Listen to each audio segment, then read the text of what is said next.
مگر رحیم داد بھی اس رات حد سے تجاوز کر گیا۔ احتیاط کے باوجود کچھ زیادہ ہی پی گیا۔ وہ بے تکلفی سے کہے لگاتا، بات کرتا تو زبان کسی قدر لڑکھڑاتی، بہک کر کہیں سے کہیں نکل جاتا۔ احسان شاہ بھی نشے کے ریلے میں بار بار بہہ جاتا۔ دونوں ہی سرخوشی کے عالم میں تھے۔ 10 بجے سے کچھ دیر پہلے دونوں اٹھے اور ڈگمگاتے قدموں سے کھانے کی میز پر پہنچے۔ کھانا پرتکلف اور خوش ذائقہ تھا۔ رحیم داد مزالے لے کر خاموشی سے کھانا کھاتا رہا، مگر احسان شاہ زیادہ دیر خاموش نہ رہ سکا۔ اس نے ایک طرف ادب سے کھڑے ہوئے شیدہ کو دیکھا، اشارے سے قریب بلایا۔ شیدہ نزدیک آیا تو احسان شاہ نے کہا، چودھری آج رات یہیں ٹھہرے گا، کمرہ ٹھیک ٹھاک کرا دے۔ اس نے اپنی مخمور آنکھیں بند کر لیں۔ چند لمحے اسی حالت میں بیٹھا رہا۔ اس نے آنکھیں کھول کر شیدہ کی جانب دیکھا۔ ناجو کو چودھری کے کمرے میں پہنچا دے۔ شیدہ خاموش رہا، کچھ نہ بولا۔ احسان شاہ نے اسے تیکھی نظروں سے دیکھا، ٹپٹ کر پوچھا، چپ کر کے کیوں کھڑا ہے؟ شیدہ نے دبی زبان سے کہا، ناجو تو جی۔ وہ بات کہتے کہتے رک گیا۔ احسان شاہ نے اونچی آواز سے کہا، کیا ہو گیا ہے ناجو کو؟ صاف صاف بتا، کورٹ سے نکل کر بھاگ تو نہیں گئی؟ نہیں جی، ایسی کوئی گل نہیں۔ شیدہ بدستور خوف زدہ تھا۔ پھر کے گلے، ٹھیک ٹھیک بتا، کیا کہنا چاہتا ہے؟ وہ ایسا ہے جی۔ وہ ایک بار پھر اٹکا، لمحہ بھر خاموش رہ کر آہستہ سے بولا، اسے تو جی چھوٹے شاہ جی نے اپنے کمرے میں بلا رکھا ہے۔ اس نے یہ بھی نہ سوچا ناجو عمر میں اس سے کتنی بڑی ہے؟ وہ غصے سے آنکھیں نکال کر بولا، مگر جلد ہی نرم پڑ گیا، آہستہ سے ہنسا، رحیم داد کی جانب مڑ کر دیکھا۔ یہ جوانی بھی بہت ظالم ہوتی ہے، نہ جوڑ دیکھے نہ بے جوڑ، اندھا بنا دیتی ہے۔ اس نے زور کا کہا لگایا، چلو یہ بھی اچھا ہوا، اجاڑے میں اس کا بیاہ کرنے والا ہوں، ناجو اسے سارے گر بتا دے گی، بہت زوروں کی رن ہے۔ رحیم داد بے نیازی سے بریانی کی پلیٹ سے لقمے اٹھا اٹھا کر کھاتا رہا۔ شیدہ سر جھکائے چپ کھڑا رہا۔ احسان شاہ آنکھیں بند کر کے ایک بار پھر مراقبے میں چلا گیا۔ چند لمحوں بعد گردن اٹھا کر شیدہ کی جانب متوجہ ہوا۔ شیدے، وہ بات کہتے کہتے بھٹکا، ٹھیک ہے۔ بلو کیسی رہے گی؟ بالکل ٹھیک، اسے پہنچا دے، وہ نخرا شکرا بھی نہیں کرے گی، چودھری کو تو ایسی ہی رن چاہیے۔ اس نے رحیم داد کی سمت دیکھا، کیوں چودھری، کیا خیال ہے تیرا؟ اگر تجھے تیز اور گرم چاہیے تو بتا دے۔ میں نو تو جی نہ گرم چاہیے نہ ٹھنڈی، میں تو ایسے ہی سو جاؤں گا، میری فکر نہ کر۔ چودھری تو زنانیوں کی طرح شرما کیوں رہا ہے؟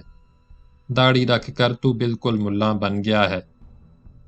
وہ ٹھٹھا مار کر ہنسا، ملا بن کر زمینداری نہیں چل سکتی، اور ملا بیچارے کو تو زنانی ملتی ہی کہاں ہے، وہ تو صرف اس کے خواب دیکھتا ہے، اور تو وہ ایک بار پھر بہکا اور دوسری طرف نکل گیا۔ جمیلہ بھی بہت زوروں کی رن ہے، جب اللہ وسایا اسے اٹھا کر لایا، یہ کوئی 8 سال ادھر کی گل ہے، میں اسے 2000 دیتا رہا کہ میری حویلی میں بھیج دے، پر وہ نہ مانا۔ اس نے پلٹ کر شیدہ کی جانب دیکھا، جو سر جھکائے بت بنا کھڑا تھا۔ تو ابھی گیا نہیں؟ جا کر چودھری کے ٹھہرنے کا بندوبست کر، بلو کو پہنچا دے۔ احسان شاہ نے رحیم داد کو پھر چھیڑا، چودھری، ساون کی یہ گرجتی پرستی کالی راتیں روز روز نہیں آتی، کیا سمجھا؟ شیدا جانے کے لیے مڑا۔ احسان شاہ نے اسے ٹوکا۔ ٹھہر، میں آج باڑی والے کمرے میں رہوں گا۔ رانی اور دلاراں دونوں کو بھیج دے، جو ٹھیک لگے گی اسے روک لوں گا۔ اب تو ٹر جا اور فٹافٹ سارا بندوبست کر دے۔ شیدا چلا گیا۔ رحیم داد اطمینان سے کھانا کھانے میں جٹا تھا۔ احسان شاہ نے اسے مخاطب کیا۔ چودھری، یہ اپنا شیدا بہت کام کا بندہ ہے، تجھے بھی ایسے ہی بندے کی ضرورت پڑے گی۔ فکر نہ کر، نادر خان تیرا مینیجر لگ گیا تو تیرے لیے کسی ایسے ہی بندے کا انتظام کر دے گا۔ ٹھیک ہے، ٹھیک ہے، رحیم داد نے بے نیازی سے کہا۔ پانی کا گلاس اٹھایا، اس کا ہاتھ ڈگمگایا، گلاس چھوٹ کر میز پر گرا اور ٹکڑے ٹکڑے ہو کر بکھر گیا۔ پانی میز پر دور تک پھیل گیا۔ رحیم داد نے چونک کر احسان شاہ کی جانب دیکھا، خفیف ہو کر بولا، معاف کرنا شاہ جی۔ کوئی گل نہیں۔ احسان شاہ نے اسے احساس ندامت میں مبتلا نہ ہونے دیا۔ پانی کے بجائے تو لسی پی لے، نشے کی تیزی ذرا کم ہو جائے گی۔ اس نے ہلکا کہا لگایا۔ آج تو نے بھی جم کر لگائی ہے۔ احسان شاہ نے میز پر رکھے ہوئے جگ سے لسی ایک گلاس میں انڈیلی اور گلاس رحیم داد کی جانب بڑھایا۔ رحیم داد نے زبان سے ایک لفظ نہ نکالا، لسی سے بھرا ہوا گلاس سنبھالا اور غٹاغٹ چڑھا گیا۔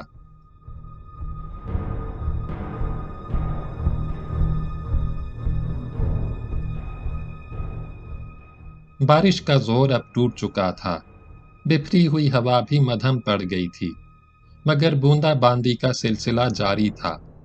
کچھ دیر بعد شیدا آ گیا۔ اس کے پہنچتے ہی رحیم داد اور احسان شاہ اٹھ کر کھڑے ہو گئے۔